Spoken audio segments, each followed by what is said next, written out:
यार आज चिकन खाने का मन कर रहा है। अरे नवरात्रे चल रहे हैं, अभी तो थम जा। चलना, मैं नहीं डर रहा है सबसे। अबे डरता तो मैं भी नहीं, बट ऐसे कहते हैं ना। अबे क्या तू भी। अच्छा चले फिर, चल। अरे मेरे को टीचर उस दिन बोल रही थी कि ऐसे करो ये वो।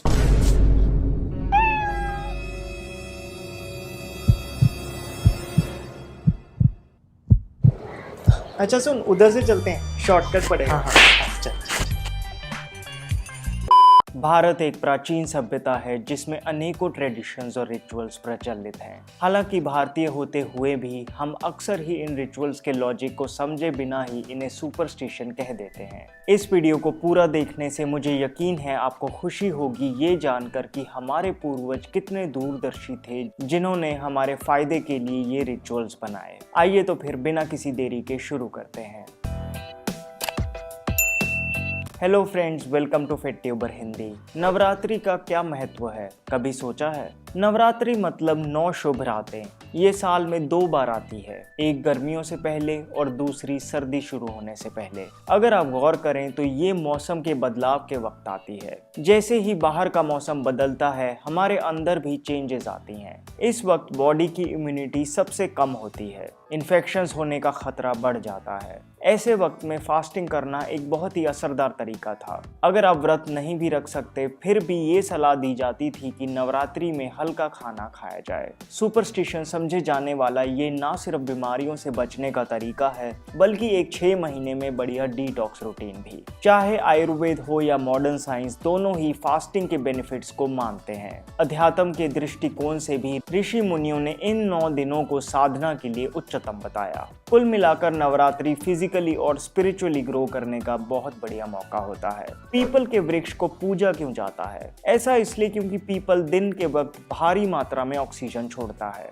महिलाओं को हार्मोनल बैलेंस और आसानी से गर्भ धारण करने के लिए पीपल के पेड़ के चक्कर लगाने की सलाह दी जाती थी। वहां भगवान की मूर्ति रखने का कारण ये था कि प्रैक्टिस को फॉलो करने की और मोटिवेशन मिले। इसके अलावा भी आयुर्वेद में पीपल के वृक्ष के बहुत से फायदे बताए गए हैं। फिर आपने शायद ये भी सुना हो कि रात को पीपल के वृक्ष पे भूत रहते हैं। असल कारण ये है कि बहुत विशाल होने की वजह से ये रात को भारी मात्रा में कार्बन डाइऑक्साइड भी छोड़ता है, इसलिए रात को इसके नीचे सोने से ऑक्सीजन की कमी हो सकती है। तो ये बस कहने का तरीका था ताकि लोग अपनी हानि ना कर लें, कोई सुपरस्टिशन नहीं। तुलसी के पौधे को पवित्र क्यों माना जाता है? तुलसी एक नेचुरल एंटीबायोटिक है, स्ट्रेस कम करती है, इम्यूनिटी आयु बढ़ाती है और मक्खी मच्छर और सांपों को दूर भगाती है। आज तो मॉडर्न साइंस भी इसके बेनिफिट्स का लोहा मान चुकी है। कभी सोचा है कि महिलाओं के मेकअप के पीछे भी सुंदर लगने के अलावा एक गहरा कारण हो सकता है?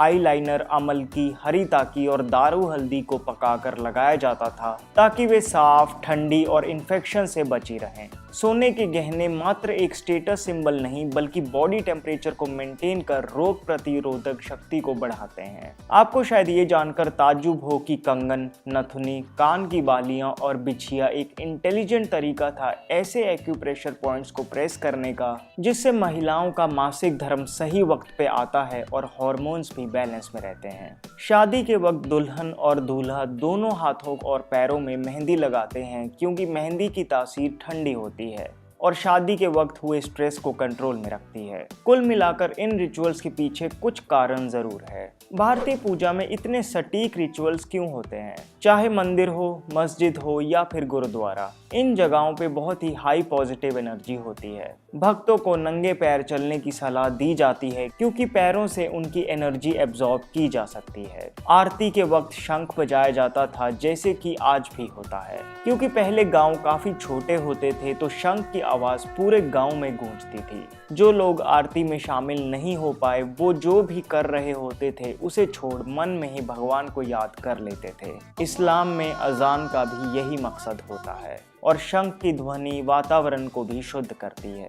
तिलक लगाना भी बहुत कॉमन रिचुअल है। ये दोनों भावों के बीच में लगाया जाता है जो आज्ञा चक्र का स्थान है। तिलक लगाने से शरीर की सूक्ष्म ऊर्जा कंजर्व होती है और फोकस बेहतर बनता है। हमारे देश के ऋषियों ने ये जाना कि चंदन, हल्दी और केसर का पेस्ट अग्नि चक्र के लिए बहुत इफेक्टिव है। अब ये भी समझ आता है कि महिलाएं बिंदी भी अग्नि चक्र पे ही क्यों लगाती हैं। क्या आपने कभी सोचा कि यज्ञ क्यों किया जाता है? एक बार के लिए ऐसा लग सकता है कि ये कर्मकांड से पोल्यूशन होता है, हालांकि सच्चाई बिल्कुल ही विपरीत है। वैदिक काल से ही यज्ञ वातावरण को शुद्ध करने के लिए किया जाता रहा है। आज तो मॉडर्न साइंस भी इस बात को मानने लगी है। इसी तरह से घर पे घी के दिए और अगरबत्ती को जलाया जाता है। कुछ ऐसे रिचुअल्स भी हैं जिन्हें संकेतों की भाषा में समझाया गया, जैसे जब हम भगवान की मूर्ति के आगे नारियल फोड़ते हैं तो हम वास्तव में अपना सर अर्पण कर रहे होते हैं, जिसका अर्थ अहम भाव को खत्म करने से है। कमल के फूल को पूजा में इस्तेमाल करने का एक खास कारण है।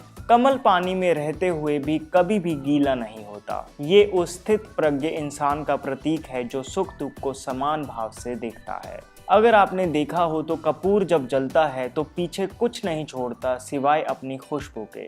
ये भी हमें ईगो खत्म कर निस्वार्थ काम करने की प्रेरणा देता है। इन रिचुअल्स को समझकर फॉलो करने से हमारा मानसिक संतुलन स्थिर रहता है और एक खुशी सी अनुभव होती है ना? उत्तर दिशा में सर रख के नहीं सोना चाहिए, बुरे सपने आएंगे। आपने ये जरूर सुना होगा। इसके पीछे भी कारण है। ये तो हम जानते ही हैं कि धरती एक विशाल चुंबक है जिसका नॉर्थ और साउथ पोल है। पोल स्पेस का चुंबकीय आकर्षण बहुत स्ट्रॉन्ग है। नॉर्थ हेमिस्फीयर में रहते हुए अगर हम सोते हुए अपना सर उत्तर दिशा में रखेंगे और उसी दिशा में 7-8 घंटे रहेंगे तो मैग्नेटिक पुल से हमारे ब्रेन पे प्रेशर पड़ेगा। ये भी कारण हो सकता है कि क्यों कभी कभी अच्छा खासा सोने से भी हमारी नींद पूरी सी महसूस नहीं होती। बुरे सपने भले ना आए लेकिन आपकी हेल्थ पे बुरा प्रभाव जरूर पड़ता है। इसलिए नॉर्थ के अलावा कोई भी और डायरेक्शन चलेगी। भारतीय सभ्यता में पूर्वी दिशा को बेस्ट माना जाता रहा है। खाने से पहले प्रेयर करने के पीछे क्या कारण है? ये तो हमने इस चैनल पे पहले डिस्कस किया ही है कि कैसे नीचे सुख आसन पे बैठ के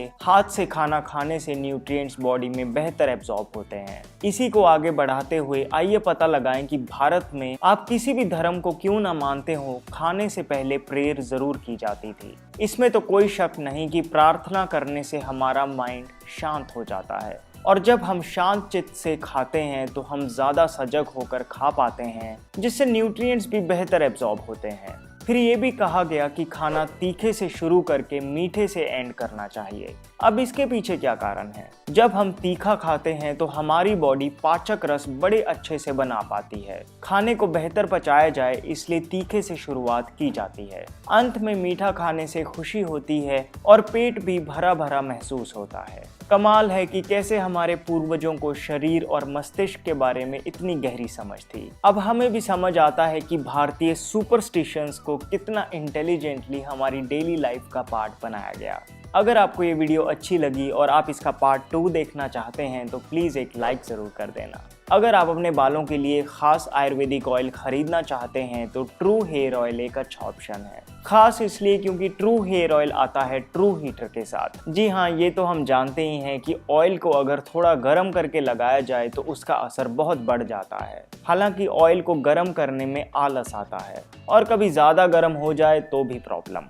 इसका सल्यूशन है ट्रू हेयर ऑयल जो आता है हीटर के साथ, जो ऑयल को 65 डिग्री तक गर्म करने के बाद ऑटोमेटिकली बंद हो जाता है। करीब 4 मिनट लगते हैं और लाइट से बाकायदा आपको सिग्नल मिलता है। ये एक इंटेलिजेंट प्रोडक्ट है जिससे आप 13 बालों के खास आयुर्वेदिक हर्ब्स का फायदा ले सकते हैं बिना किसी झंझट के, और ये पॉकेट फ्रेंडली भी है। ट्रू हेयर ऑयल के 2 और वेरिएंट्स भी आते हैं। ट्रू हेयर ऑयल को खरीदने के लिए डिस्क्रिप्शन बॉक्स में दी लिंक को क्लिक कीजिए। उस लिंक के थ्रू आपको मिलेगा 25% ऑफ डायरेक्टली बिना किसी कूपन कोड को लगाए। सो दोस्तों, इस वीडियो में इतना ही। अब आप मेरे काम को ज्वाइन बटन क्लिक करके भी सपोर्ट कर सकते हैं। प्लीज़ इस चैनल को सब्सक्राइब करना ना भूलना और बेल आइकन को भी दबा देना ताकि जब भी मैं अपनी अगली वीडियो डालूं आपको पता चल जाए। आजकल मैं इंस्टाग्राम पर भी एक्टिव हूं तो आप मुझे वहां भी फॉलो कर सकते हैं।